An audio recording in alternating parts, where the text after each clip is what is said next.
Today's video is sponsored by Skillshare. Stay tuned to the end of the video to hear more, or check out the link in the description for where the first 500 PencilStash viewers will get 2 free months of premium Skillshare membership.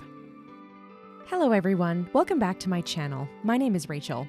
If you're new here, PencilStash is a resource for learning all about the world of adult coloring. Now here we do coloring tutorials, colored pencil and other medium technique demonstrations, and also some inspirational ideas. So if that's interesting to you, please consider hitting that like button, subscribing, and checking out the back catalog of videos for other things that you may find interesting.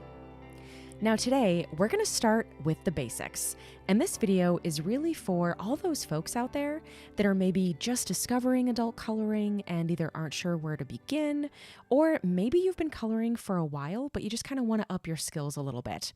This video is a great place to start, and my back catalog is a great place to dig in and dive even deeper. And just a caveat, I'm not an expert. I'm just someone who has been using colored pencils and coloring for a very long time, and I'm just sharing my knowledge, my experience as I have lived it. There's obviously lots of artistic styles out there, lots of opinions and options, and this one is mine. So let's get started. All right, so you've sat down and you want to start coloring. Now what? Well, one of the first things that you're going to need is a coloring book or a coloring page.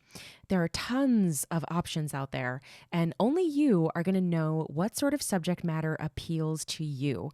If you like it, go for it. You really can't go wrong. If it's something that you're having fun with, don't worry about anything else other than the fact that you're enjoying it. There are a few things to mention though, just kind of some things to keep in mind, that there are differences in coloring books in the paper quality and the ink quality, and both may make a difference in the finished product of your work. Now, for example, the paper that your work is printed on, if that paper is like real thin and has a very flat tooth, which kind of means that that colored pencil or, whatever medium that you're using, it may not lay down as nicely as it would on higher quality paper. You can really feel the difference between the two, between your fingers. Now, same thing with your ink. Lower quality inks may bleed into the white space as you're coloring. So if you're coloring right up against that line, you might kind of grab some of that ink with your pencil and actually drag it into the white area of your coloring page, which might give your hue like a little bit of a muddy appearance, but also definitely something to just kind of be aware of. And just for reference, here's a few of my favorite coloring books in case you would like to try any of them. And if they're still available, I will leave links to them in the description. Now, another option that I really like is digital coloring books, such as the ones you can find from Coloring Book Cafe and, a variety of other places. Now, this is a subscription service normally where you have access to their materials, their actual pages, which you print actually on your own, which means that you can choose the paper, which I absolutely love. Now, Strathmore has a fantastic kind of colored pencil specific paper, and then I feed it into my printer and I print whatever image I choose. And this option is especially good for those who might like a few images out of a book, but maybe not the entire book. So there's no waste. Plus, you can print as many times as you'd like, whether you kind of, goofed and you want to start the page over, or maybe you liked it so much that you want to color it again. You can print it out as many times as you'd like. It's a really great option. All right, you've got your coloring book or your coloring page in hand. Now you need something to color with. And I think the most popular medium of choice in adult coloring has by far been colored pencils. And I know it's certainly my favorite. They're widely accessible, they come in a variety of colors and price points, and they're fairly easy to get some good basic skills at quite quickly. Now, you might look at all of the colored pencil options out there and get a bit overwhelmed. So what I would say is start with a set in a price point that you're comfortable with. Now, if you don't want to invest more than $20 in pencils, I highly recommend the student grade set of Crayolas. They have a 100 pencil set that I quite like. They're surprisingly impressive. They come in a wide variety of colors. And these will definitely keep you busy and keep you happy for quite a while. Then when you're maybe ready to try something else or maybe something, an investment set, you can look into other brands. And there's lots and lots out there, both oil and wax-based. So if you're serious about kind of upgrading to an artist grade set, I would encourage you to maybe watch some brand specific, pencil reviews out there, maybe on YouTube, to choose the one that might work best for you. Another trick, which is actually my favorite, is that some brands are sold as individual pencils in some art stores like Michael's or Blick. It's called open stock. You can literally just walk into the store and buy individual pencils. You can buy 1 or 10 of them to try them before you commit. So then it's you actually deciding, yes, I like the way that this feels. Yes, I like the quality or the finish that I get out of it. And you're not relying on someone else's review to inform your decision. Now, the brands that I like to use and I use on a regular basis are Prismacolor Premier's Faber-Castell Polychromos. Both are very lovely to use and their color variety makes me oh so happy. And I have to tell you, I still use my Crayola 100 set right alongside those other pencils.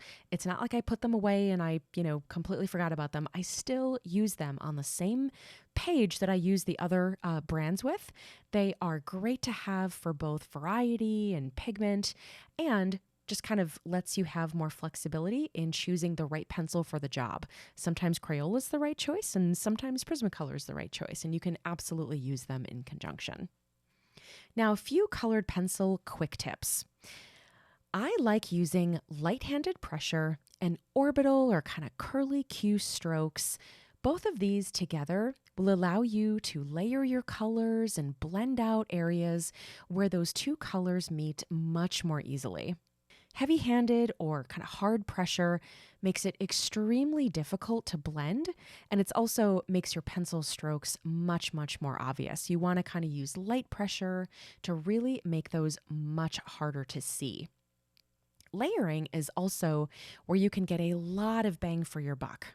Putting down one color in an area is nice, but layering multiple colors in an area allows for so much more artistic license for adding depth and shading and highlights, and even creating whole new colors out of your colored pencils. And I have lots of videos that show you these techniques in more detail, so I will leave a link to a few of them down in the description if you want to learn more. All right, those are the basics. All you really need to get started is something to color on and something to color with. If you have those two, you're off to the races. However, there are a lot of other nice to have items that will make your coloring experience even better. So we'll go through a few of my favorites here. Now, the first thing I think I'd have a really hard time living without now that I found them are these color charts. One for each brand or line of the colored pencils that I have. Now, I found these online years ago, and if I can find them, I'll leave a link to them down in the description below. You print them directly from the internet, and they come basically with a blank circle for each pencil with the name of the color there. And you're meant to use your own pencils to fill in that circle, which will give you a much more accurate representation of how that color is going to look on paper, rather than relying on the color that actually shows on the pencil shaft itself. We've all picked a color that we thought was perfect, that it would work, only to put it on the page and kind of realize that it wasn't quite the same. So this chart just kind of allows you a nice quick reference to grab just the right pencil that you're looking for. Now, something I know a lot of us struggle with, myself included, is color selection and the pairing of colors together on your page. That's called your palette. Now, some colors go really well together, and then you throw in something else that totally throws off the harmony. We've all been there. So something that I like to use for color inspiration are online color palettes. Think of them like little paint chips that people have brought together in selections that already work really well together. You can kind of see them before you even put pencil to paper. They are a fantastic source of inspiration. There's even an interactive iPad version that I found out there. It's from Sarah Renae Clark, and I'll leave a link down in the description for that too if you're interested. And once you have an inspirational palette that you like, you can use your color charts to choose pencils that go along with those colors. And what I would say is that you're not just looking for one pencil to represent each color. You're looking for at least 3 to 5, maybe more, to get the variety and the flexibility of those colors for each color on your palette. So if you've got a 5-color palette, you should have at least 15 to 20 pencils to draw from within that. And once I've made those selections, I like to make a smaller cheat sheet for myself if I'm, maybe not quite sure, just to make absolutely sure that my colors will all live in harmony on my page. This is kind of a great test page too. If you want to add in maybe a few more color options, maybe something that wasn't on the original inspiration palette, you can add those here just to make doubly sure that you're moving in the right direction. Now you've got all these pencils, and if you only have one set, chances are that the storage container that they came in will do just fine. But if you have multiple pencil sets, kind of all in different types of, containers and sizes, they can get a bit unruly, especially if you want to use all your pencils together on one page like I do. So I've gone through many different storage solutions over the years, some better than others. And once I got the number of pencils that I have today, which I don't even want to know the number of, I needed something that could be kept kind of close at hand, easy to get at, whenever I needed it, and had extra room for some of the additional tools and the accessories that I like to use. And this is what I came up with. I have a whole video dedicated to this thing, but it's kind of a hodgepodge of things that I collected. It's 2 clearance paper trays that I got at Home Goods, some white little storage bins from Michaels that are the absolute perfect size for colored pencils, and some sticker paper that I used to create homemade labels. Now, personally, I love this storage solution. It lives right on my desk, close at hand. It's always here, but still kind of easy enough to move out of the way if I need it. And it works really well for me. However, I know that many folks do not have dedicated space where they like to color. You might be moving back and forth from the dining room table to the kitchen island to the couch, whatever. So there might be a lot of portable options that might work for you as well. And, heck, even a freezer, Ziploc bag, works really, really well for folks. In short, find a solution that makes it a fun, easy experience to get at your favorite pencils. And since I teased it a minute ago, I'll show you what's in my extra little accessory bins here in my storage container.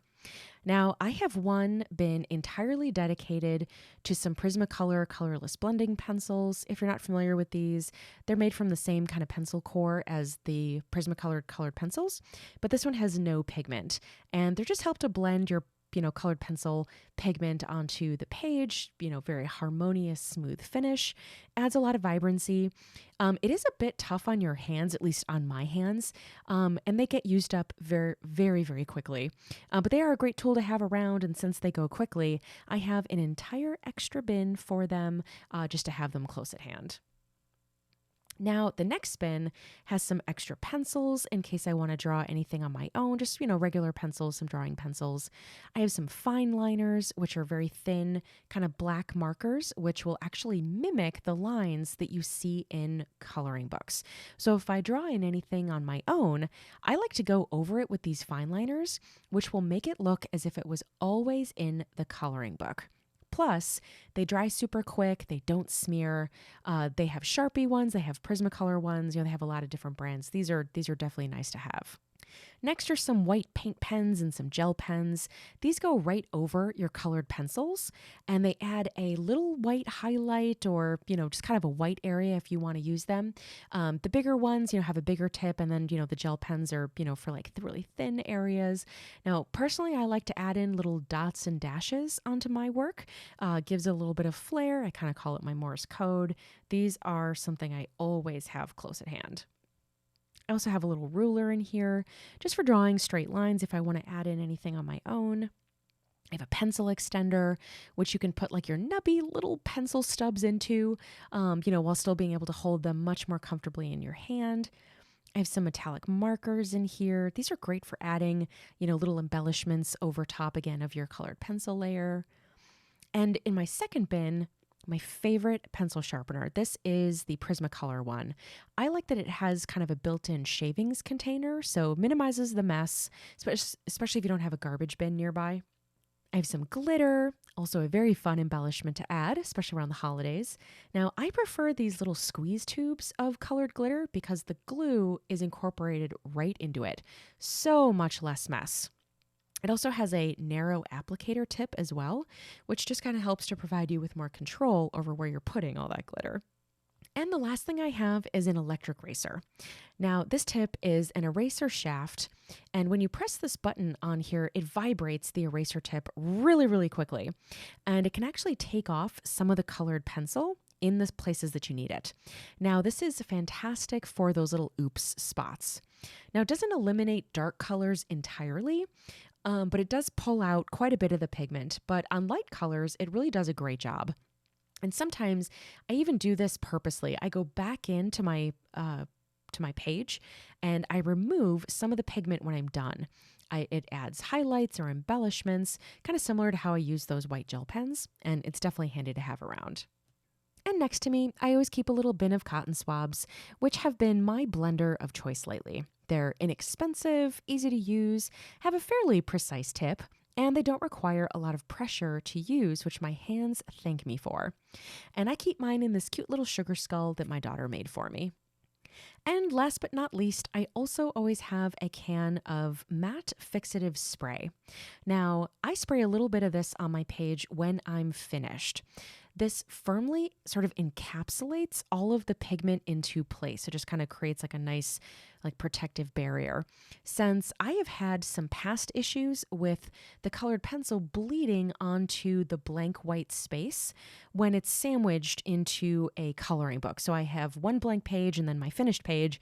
Once you close that book, I get a lot of color transfer. So this matte fixative spray just kind of encapsulates all that pigment there, and it doesn't bleed over to the next page. Now, it does smell like acetone quite strongly, so I usually take my book outside, I do it there, takes like 10 seconds, dries almost instantly, and then I take it right back inside. And those are really the main items that I use on a very regular basis. Now, don't get me wrong, I have a whole storage cabinet full of extra stuff that I've experimented with. I've got soft pastels, water-soluble pencils, markers, paint, but those live in the cabinet. And these items here are the ones that live on my desk that I keep handy for a reason, and you may want to as well. Now, that is it for me today, guys. That is just kind of the basics of adult coloring. Like I said, if you are interested in learning more kind of in-depth techniques or tutorials or, really kind of anything adult coloring related, definitely check out my back catalog of content. I have way more videos that go very much into detail. And I would also appreciate it if you liked this video, if you found it helpful, please like, subscribe, and feel free to leave me a comment down below. And thanks again to the sponsor of today's video, Skillshare.